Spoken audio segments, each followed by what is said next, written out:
Let me tell you about the night that changed everything. It was supposed to be just another quiet evening of ice fishing on Lake Wobegon. Little did I know, I was about to uncover a secret that would turn my world upside down and put my life in danger.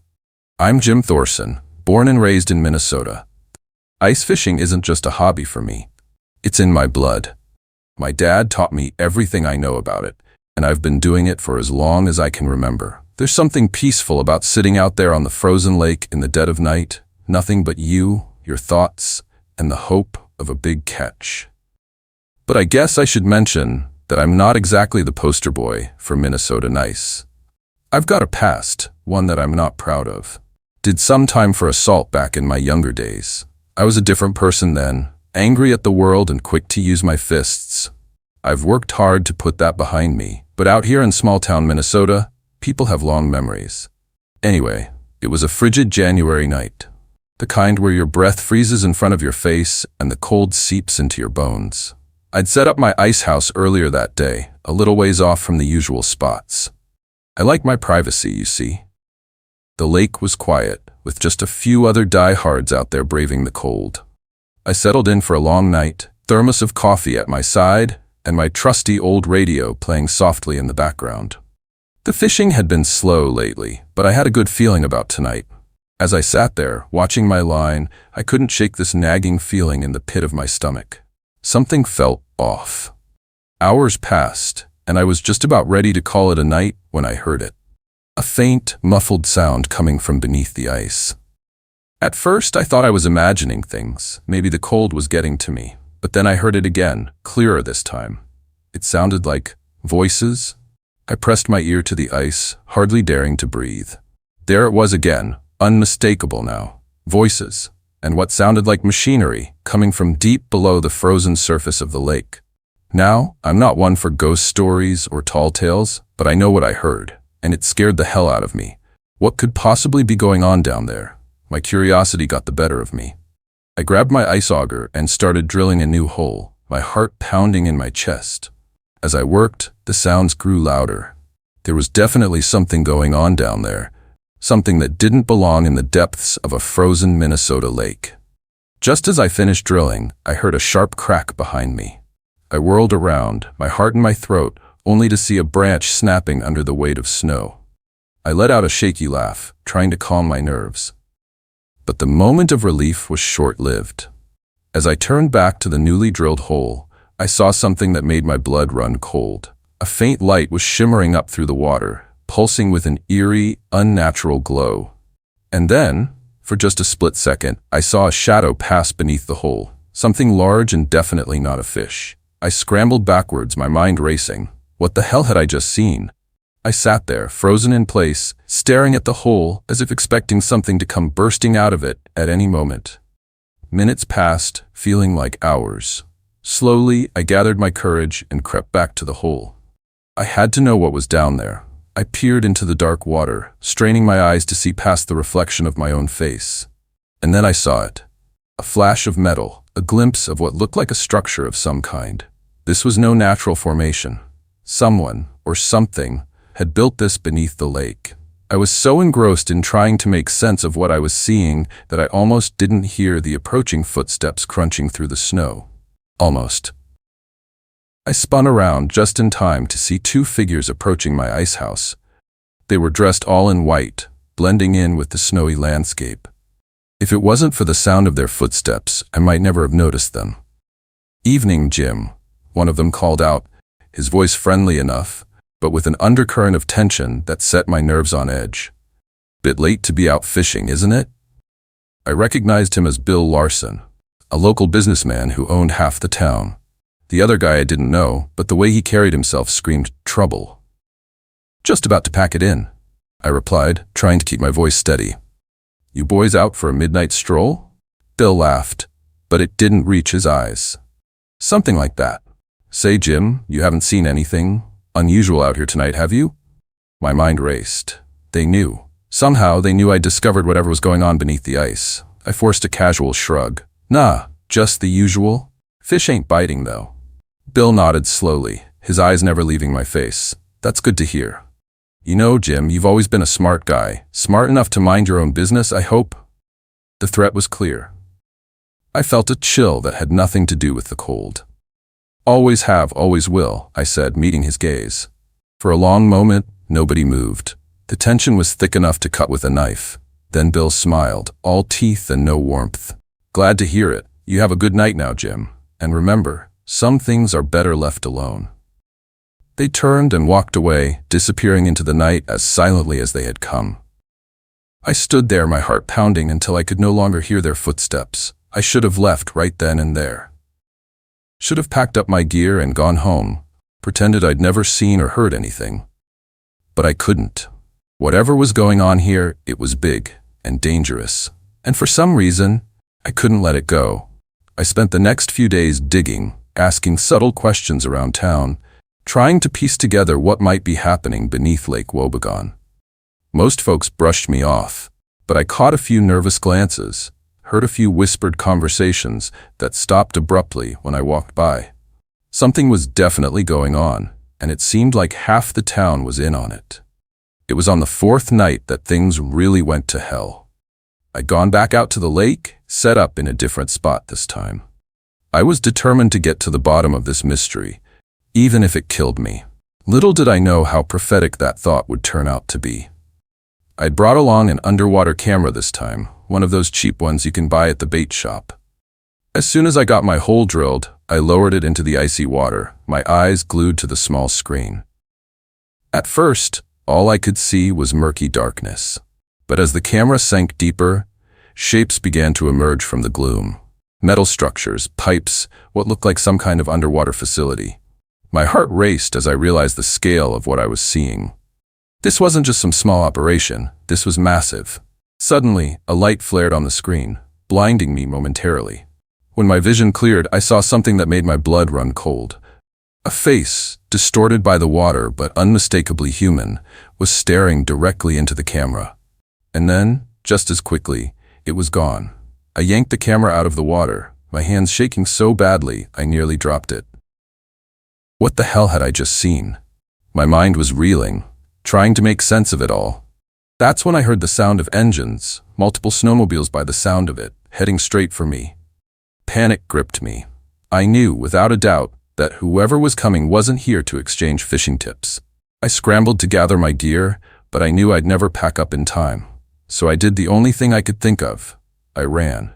Out onto the open ice, away from the approaching lights and the roar of engines. The cold air burned in my lungs as I ran, my boots slipping on the slick ice. I could hear shouts behind me now, angry voices carried on the wind. They were gaining on me. In my panic, I didn't see the pressure ridge until it was too late. My foot caught on the raised ice, sending me sprawling. I hit the ice hard, the impact knocking the wind out of me. As I lay there, gasping for breath, I heard the snowmobiles getting closer. Headlights illuminated me, and I squinted against the harsh glare.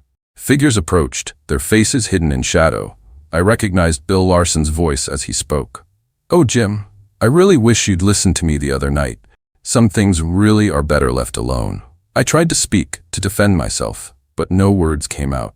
Bill sighed, shaking his head. "You know, we could have just let you be. A washed-up ex-con with a wild story? Who'd believe you? But then you had to go and get proof." He nodded to one of his companions who held up my underwater camera. My heart sank. In my panic to escape, I'd left it behind. "So now," Bill continued, his voice cold, "we have a problem. And do you know how we solve problems around here, Jim?" I knew. God help me, I knew. I'd seen it before back in my darker days. The lake had a way of keeping secrets. How many others, I wondered, had discovered what lay beneath the ice, only to disappear without a trace? As they advanced on me, I closed my eyes, bracing for the end. But it didn't come. Instead, I heard a new sound, a cracking, groaning noise that seemed to come from everywhere at once. My eyes flew open just in time to see the ice beneath us start to splinter.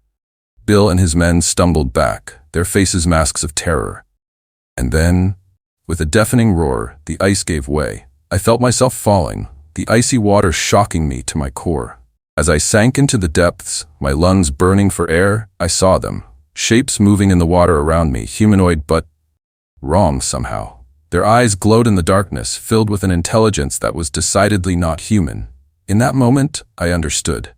The facility, the secrecy, the lengths they'd gone to keep it hidden. This wasn't just some illegal operation. This was something far beyond anything I could have imagined. As consciousness began to fade, I felt something grab me, pulling me deeper into the abyss.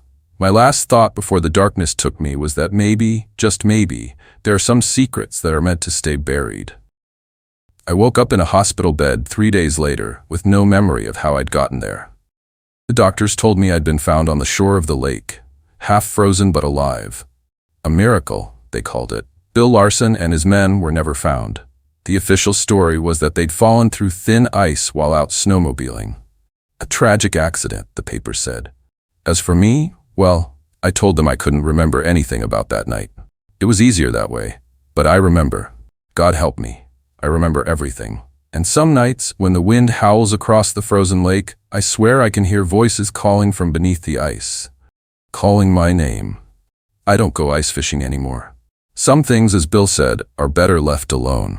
But I can't help but wonder about what's down there, in the cold, dark depths of Lake Wobegon. And I can't shake the feeling that someday, somehow, it's going to come back for me. So if you're ever out on the ice late at night and you hear something strange coming from below, my advice, pack up your gear and go home.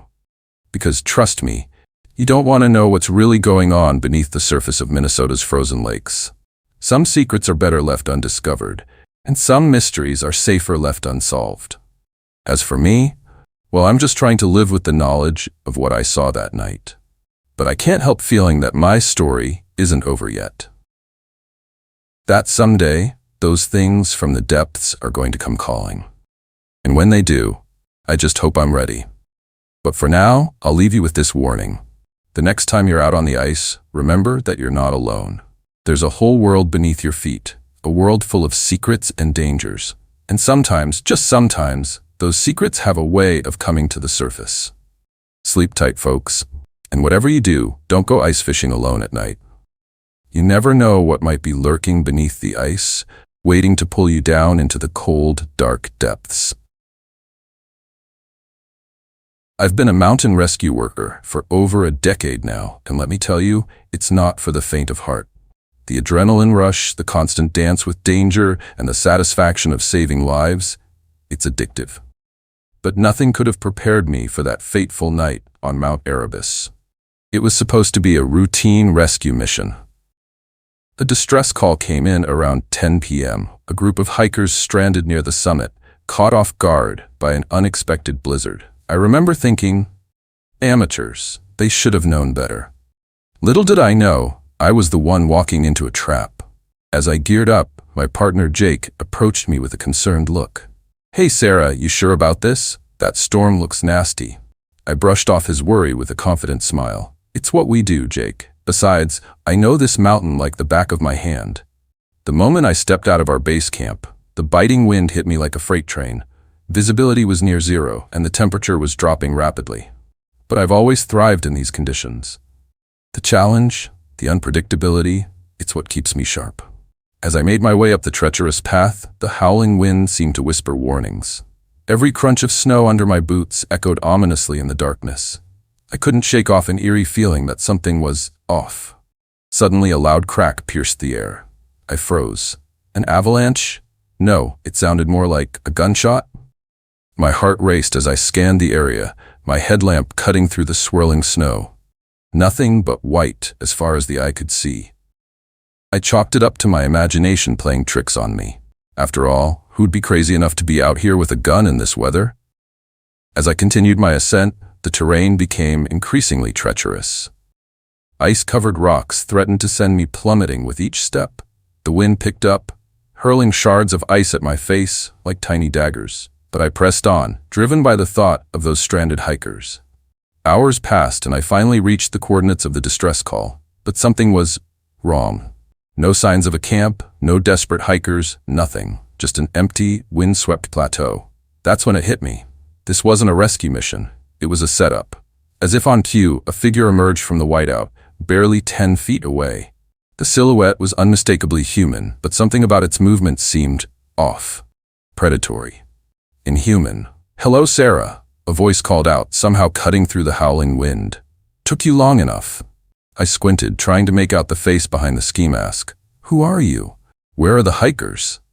A chilling laugh echoed across the mountain. "Oh, Sarah, always the hero, aren't you? There were never any hikers, just you, me, and this god-forsaken mountain." My mind raced. Who was this person? How did they know my name? And more importantly, what did they want? "What's this about?" I shouted, my hand instinctively reaching for my ice axe. The figure took a step closer. "It's about justice, Sarah. Justice for those you left behind." Left behind? What the hell was he talking about? Suddenly, a memory flashed through my mind. A rescue gone wrong, years ago. A family of 4, trapped in a crevasse. I managed to save the parents and one child, but the other, God, I can still hear their screams. You're the father from that rescue," I whispered, realization dawning on me. "Bingo," he snarled. "Took you long enough to remember the family you tore apart." My mind reeled. I did everything I could. The crevasse was collapsing. I had to make a choice. "A choice?" he roared, his voice echoing across the mountain. "You chose who lived and who died. You played God, and now it's time to pay." In a flash, he lunged at me, a glint of metal in his hand. I barely had time to react, throwing myself to the side. The knife sliced through the air where I had been standing just moments before. I scrambled to my feet, adrenaline coursing through my veins. This was no longer about rescue or survival. This was a fight for my life. We circled each other, 2 predators in a dance of death. The howling wind and swirling snow created a surreal backdrop, like we were trapped in some twisted snow globe. He charged again, but this time I was ready. I ducked under his swing and drove my shoulder into his midsection, using his momentum to throw him over my hip. He hit the ground hard, the air leaving his lungs in a whoosh. But he was far from done. He rolled to his feet with surprising agility, the knife still clutched in his hand. "You can't run forever, Sarah," he taunted. "This mountain will be your grave." I knew he was right. I couldn't outrun him in this terrain, and help was hours away. My only chance was to outsmart him, to use my knowledge of the mountain against him. I turned and ran, not away from him, but towards the edge of the plateau. I could hear his heavy footsteps behind me, closing in fast. Just a few more steps. At the last second, I dropped to the ground and rolled.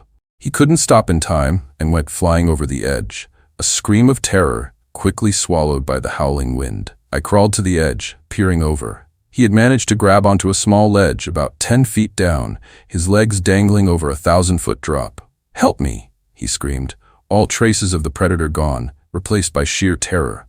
"Please, I don't want to die." I stood there, looking down at him. The man who had tried to kill me, who blamed me for the death of his child. I had the power to save him, or to walk away. For a moment, I considered it. Considered letting him fall, ending this nightmare once and for all. But that's not who I am. That's not what I do. With a sigh, I uncoiled my rope and began to set up a rescue line. "Hold on," I shouted. "I'm coming down." As I rappelled down to him, I could see the mixture of relief and shame in his eyes. I reached out, grabbing his arm. "I've got you," I said. "Let's get you up." But as I started to pull him up, something changed in his expression. The shame vanished, replaced by a cold, calculating look. Before I could react, he grabbed my arm with his free hand, his grip like iron. "If I'm going down," he snarled, "you're coming with me." And with that, he pushed off from the ledge, pulling me with him into the abyss. Time seemed to slow as we fell. The wind rushed past us, the ground below growing larger with terrifying speed. In those final moments, as the mountain raced up to meet us, a strange calm washed over me. I closed my eyes, waiting for the impact that would end it all. But it never came. Instead, I felt a jolt, then nothing. No pain, no cold, just nothing. Slowly, I opened my eyes, and what I saw made my blood run cold. I was back at base camp, strapped into a chair, wires running from my head to a complex-looking machine. Jake stood over me, a look of triumph on his face. "Welcome back, Sarah," he said, his voice dripping with malice. "How was your little adventure?" I tried to speak, but no words came out. My body wouldn't respond to my commands. "Oh, don't bother trying to move," Jake chuckled. "The paralytic will keep you nice and still while we debrief you." As the reality of the situation sank in, true terror gripped me for the first time. The rescue, the fall, all of it had been some sort of simulation. But why? Jake leaned in close, his breath hot on my ear. You see, Sarah, we've been watching you for a long time. Your skills, your instincts, they're exceptional. But we needed to be sure, to push you to your limits and beyond. He straightened up, pacing around me. And you passed with flying colors. The things we'll accomplish together, well, let's just say mountain rescue is just the tip of the iceberg. As he spoke, more figures emerged from the shadows. Men and women in military uniforms, their faces cold and calculating. Welcome to the program, Sarah, Jake said, a twisted smile on his face. Your real training begins now. And as I sat there, unable to move, unable to scream, I realized horrifying clarity that my nightmare was just beginning. The mountain, as treacherous as it was, had been a paradise compared to what awaited me now. The true horror wasn't the fall or the man seeking revenge. It was the realization that everything I knew, everything I believed in, had been a carefully constructed lie. And now I was trapped in a reality far more terrifying than any mountain could ever be. As Jake prepared another injection, his eyes gleaming with anticipation, I silently prayed for the mountain to take me. But I knew deep down that my prayers would go unanswered. This was my new reality. A prisoner in my own body, a puppet for forces I couldn't begin to comprehend. And as the needle pierced my skin, I realized that the real journey into terror was only just beginning. The mountain may not have claimed my life, but as darkness closed in around me, I wondered if death might have been a kinder fate after all. Let me tell you about the time I nearly lost my life in the frozen wasteland of northern Canada. I'm Sarah Mackenzie, and up until a few months ago, I was the project manager for what was supposed to be the crowning achievement of my career. A state-of-the-art hydroelectric dam that would provide clean energy to millions. Little did I know that this project would lead me down a path of conspiracy, sabotage, and terror that still haunts me to this day. It all started on a brutally cold January morning. The kind of cold that makes your bones ache and your breath freeze in front of your face. I'd been on site for about 6 months, overseeing every aspect of the construction. It was grueling work, but I loved every minute of it. There's something exhilarating about building something monumental in the middle of nowhere, battling the elements and pushing the boundaries of what's possible. Our camp was a collection of prefab buildings and trailers, huddled together like penguins against the relentless wind. The construction site itself was a hive of activity, with massive cranes and earth movers crawling over the landscape like mechanical insects. We had a crew of about 200 workers, a mix of locals and specialists brought in from all over the country. That morning, I was making my usual rounds, checking in with the various team leaders and making sure everything was on schedule. We were in the critical phase of the project, with no room for errors or delays. As I walked across the site, I couldn't shake the feeling that something was off. It was subtle at first, just a nagging sensation in the back of my mind. I was talking with Marco, our lead engineer, when I first noticed it. A flicker of movement out of the corner of my eye, gone as soon as I turned to look. I brushed it off as a trick of the light, maybe snow blowing in the wind. But then it happened again, and again. "You okay, boss?" Marco asked, noticing my distraction. I forced a smile. "Yeah, just thought I saw something. Probably nothing." But it wasn't nothing. As the day wore on, I kept catching glimpses of something. A shadow where there shouldn't be one. A figure ducking behind equipment just as I turned to look. It was maddening, like trying to catch smoke with your bare hands. That night, as I sat in my office going over the day's reports, I heard a noise outside, a soft scraping sound, like someone trying to be quiet but not quite succeeding. I froze, my heart pounding in my chest. Slowly, I got up and moved to the window, peering out into the darkness. At first, I saw nothing but swirling snow and the dim lights of the camp. But then, a movement caught my eye. A figure, dressed all in white, was moving between the buildings. As I watched, it disappeared behind a stack of construction materials. I grabbed my coat and flashlight, determined to catch whoever it was. But by the time I got outside, there was no sign of the mysterious figure. Just endless white snow and the howling wind. The next day, things started to go wrong. Small things at first, equipment malfunctions, missing tools, inexplicable delays. But as the week wore on, the incidents became more serious. A key shipment of materials went missing.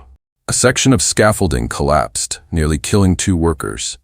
The backup generator failed during a particularly nasty storm, leaving us without power for hours. Each incident could be explained away as bad luck or human error, but together they painted a disturbing picture.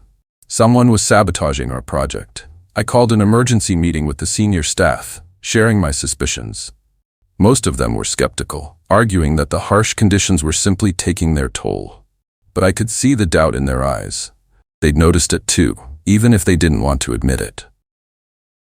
That night, I stayed late in my office, poring over security logs and incident reports, trying to find a pattern.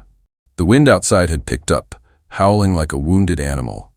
I was so engrossed in my work that I almost missed the sound of footsteps outside my door. Almost. I looked up just as the door handle started to turn. My breath caught in my throat. I hadn't heard anyone approach, and at this hour, the site should have been deserted.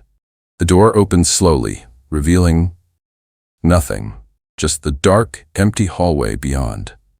My heart was pounding so hard I could hear it over the wind. Slowly, I stood up, my eyes never leaving the open doorway. "Hello?" I called out, my voice shaky. "Is anyone there?" No response. I took a step forward, then another. As I reached the doorway, a gust of wind blew through the building, slamming the door shut behind me with a bang that made me jump out of my skin. I whirled around, half expecting to see someone standing there. But I was alone, or at least I thought I was. As I turned back to the hallway, my blood ran cold. There, at the far end, was a figure. Tall, dressed in white, its face hidden in shadow. For a moment, neither of us moved. Then, slowly, it raised a hand and beckoned to me. I ran. I don't remember much of that mad dash through the darkened building, just the sound of my own ragged breathing and the pounding of my heart. I burst out into the night, the cold air hitting me like a slap in the face. I didn't stop running until I reached the security office. The guard on duty, a burly man named Mike, looked up in surprise as I burst in. "Ms. Mackenzie? What's wrong?" I tried to explain, the words tumbling out in a jumbled mess. To his credit, Mike took me seriously. He called for backup and organized a search of the entire camp. But they found nothing. No intruder, no signs of forced entry. Nothing but wind and snow. The next few days were a blur of paranoia and sleepless nights. I saw shadows everywhere, jumped at every unexpected sound. The sabotage continued, growing bolder and more dangerous. Equipment was tampered with, safety protocols were mysteriously altered. It was only a matter of time before someone got seriously hurt. I knew I had to do something. But who could I trust? The local authorities were hours away and seemed skeptical of my claims. The company executives back in Toronto thought I was overreacting to normal construction setbacks. I was on my own. So I decided to set a trap. I let it be known that I would be working late in my office, going over some sensitive documents. In reality, I set up a hidden camera and waited in a nearby storage closet, watching the feed on my tablet. Hours passed. The camp grew quiet as the night shift took over. I was beginning to think I'd wasted my time when I saw it. A figure moving silently through the darkened office. It went straight for my computer, plugging in a USB drive. My heart was racing as I watched the figure download files. This was it. Proof of the sabotage. As soon as they were done, I'd confront them, call security, end this nightmare once and for all. But then the figure turned, looking directly at the hidden camera, and smiled. It was Marco, my lead engineer. The man I'd trusted with every aspect of the project. I felt like I'd been punched in the gut. Marco? But why? How long had he been working against us? I was so shocked that I almost missed what happened next. Marco finished his download and headed for the door. But instead of leaving, he paused, reaching into his pocket. He pulled out something small and cylindrical. A detonator. My blood ran cold. This wasn't just sabotage. This was something much, much worse. I burst out of the closet, all thoughts of stealth forgotten. "Marco, stop!" He whirled around, surprise turning to anger as he saw me. "Sarah, how did you?" I didn't let him finish. I lunged for him, trying to knock the detonator from his hand. We grappled, crashing into desks and chairs. Marco was stronger than I'd expected, but desperation gave me strength. Suddenly, a searing pain exploded in my side. I looked down to see a knife, its blade buried in my flesh. Marco's eyes were cold as he twisted the knife, sending waves of agony through my body. "You should have minded your own business, Sarah," he hissed. "This is bigger than you, bigger than all of us." I could feel my strength ebbing, along with my blood, but I wasn't done yet. With the last of my energy, I brought my knee up hard, catching Marco in the groin. He doubled over, the detonator falling from his grasp. I dove for it, my fingers closing around the device just as Marco recovered. He came at me with the knife, his face a mask of fury. I closed my eyes, bracing for the impact. But it never came. Instead, I heard a thud, followed by a grunt of pain. I opened my eyes to see Mike, our security guard, standing over Marco's unconscious form, a baton in his hand. "Miss Mackenzie, Jesus, you're bleeding. Hold on, I'm calling for help."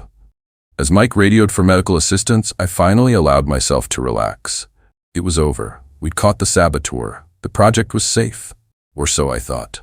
The next few hours were a blur of paramedics, police, and company executives. I was patched up and debriefed, telling my story over and over. Marco was arrested, and a full investigation was launched into the extent of his sabotage. It wasn't until the next morning, as I was being discharged from the local clinic, that I realized how wrong I'd been. I was waiting for my ride back to the camp when I overheard two nurses talking in low voices. "Did you hear about that construction site up north, the one that exploded last night?" My blood ran cold. Exploded? But we'd stopped Marco. We'd prevented the sabotage. I listened in horror as the nurses discussed the news. The entire site had been leveled in a series of explosions. Early reports suggested there were no survivors, but that was impossible. I'd been there. I'd stopped Marco. Unless Marco wasn't working alone. The realization hit me like a ton of bricks. We'd been so focused on catching the saboteur that we'd missed the bigger picture. This wasn't the work of one man. It was an organized operation with who knows how many people involved. And now they knew that I knew. I didn't wait for my ride. I walked out of the clinic and kept walking, not daring to look back. I had no idea who I could trust, who might be involved in this conspiracy. All I knew was that I had to disappear. That was 3 months ago.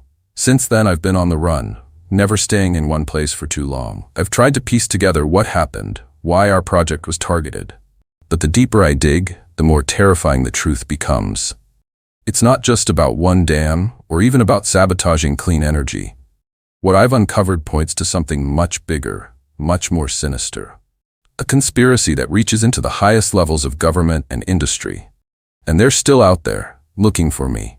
I see them sometimes, out of the corner of my eye. A figure in white, watching from a distance. A face in a crowd that disappears when I look again. I don't know how much longer I can keep running, but I know I can't stop. Not until I uncover the truth and expose those responsible. So if you're listening to this, be careful. Question everything. Because the world is not what you think it is. There are forces at work in the shadows, manipulating events on a scale you can't imagine. And if you ever find yourself on a remote construction site in the dead of winter, watch your back. Because you never know who might be watching you. As for me, I'll keep running, keep searching for answers. But I can't shake the feeling that time is running out, that sooner or later, they'll catch up to me. And when they do, well, let's just say I hope I've managed to uncover enough of the truth to make my inevitable disappearance mean something. Stay safe out there, and remember, sometimes the real monsters aren't the ones hiding in the dark. Sometimes they're the ones standing right beside you, smiling as they plan your destruction. Thanks for joining us in the shadows tonight. If you enjoyed these chilling tales, don't forget to hit that like button and subscribe for more spine-tingling stories every week. Have you got a story of your own? Share it in the comments below. We love hearing from you. And remember, the darkness holds many secrets. Are you brave enough to uncover them? Until next time, keep your lights on and your doors locked. Sweet nightmares.